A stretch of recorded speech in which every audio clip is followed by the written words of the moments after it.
Garden Style. Well, I have another succulent project that we're going to be working on today with a couple of containers. One is round and another one is an oblong, square-like box that has handles attached to it. But it's really neat. And I'm going to introduce you to some new succulents that I purchased today. Quite a few varieties in here. And one of these containers will be really good to be using outside, and the other one would be really good for inside, with a special twist, as usual. I'm always doing something a little different than the norm, thinking outside of the box, you could say. So I'm going to zoom in a little closer so you can see what it is I'm up to, and we'll get started. Okay. So I'm starting off with a rectangular container. This is actually a wood container, and I have lined it with plastic, and on the inside I have put in the cactus mix, and now I'm going to start planting. So the very first succulent I'm going to introduce you to is called a Kalanchoe tomentosa.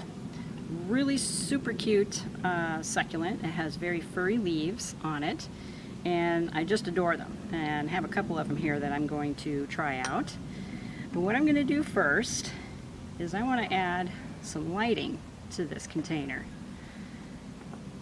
So I am putting in some of the votive holders here just to give me an idea of where they're going to lay inside of the container, and then I will start placing the plants. So now I have a little indentation here, and now for the messy part. So I just start plunking them in, just like that, and I have a couple of them. And I kind of clean them out as I go, get rid of all the crud that comes in them.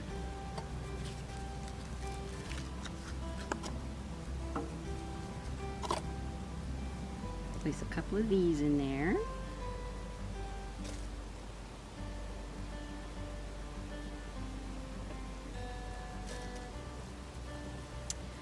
And then, another really neat succulent.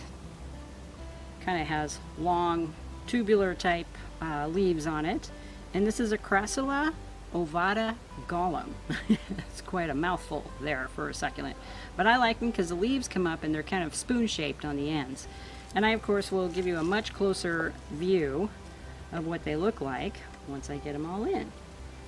So I just start placing them where I would like to have them.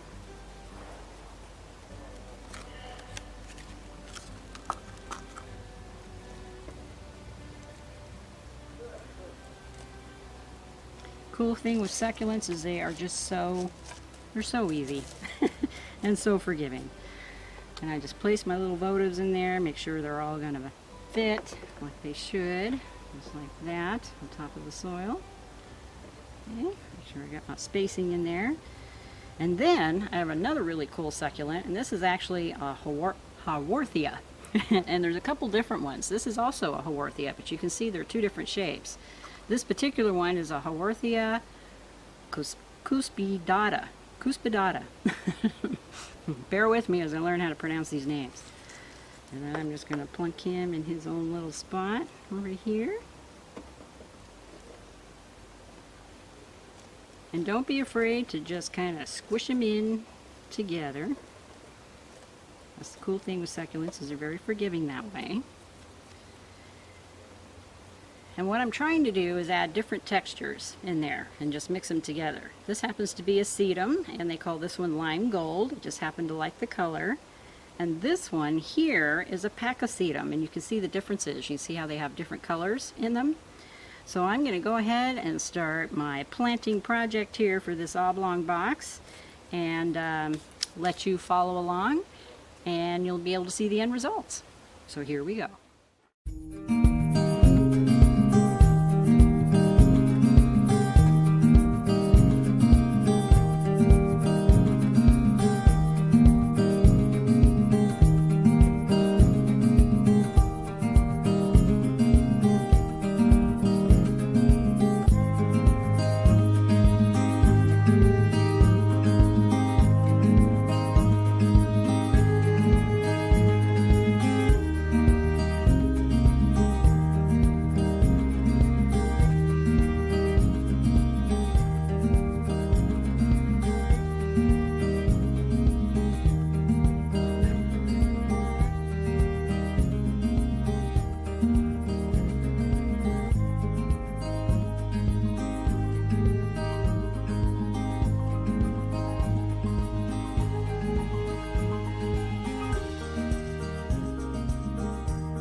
Okay, the rectangle is complete, and now we're going to do a round container.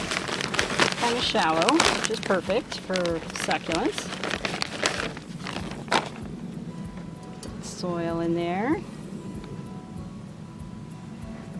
And then a really cool variety is this succulent right here. Isn't that amazing? This is an Echeveria and it's about to bloom. It's got two big huge blooms on it. And I of course am going to have to take a lot of the soil off of it so that I can get it to fit where I want it to go inside of the bowl. But I'll just let you guys follow along.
Alright you guys, so there's the finished items. I still need to put votive candles in the rectangle. But what a fun, easy project. This took, 10 minutes for me to plant both of these containers. So here you can see where I laid a few rocks in there. But I had some more meaning to my madness, as you can easily move these rocks out and actually put a votive candle holder in there. And you can also put colored glass stones in there too if you want. But I decided to go natural this time rather than use the blue stones. But let your imagination run wild. Succulents are so forgiving and it's pretty awesome. Look at that side. Whew, pretty. So both of these will end up actually out on my back deck for a while.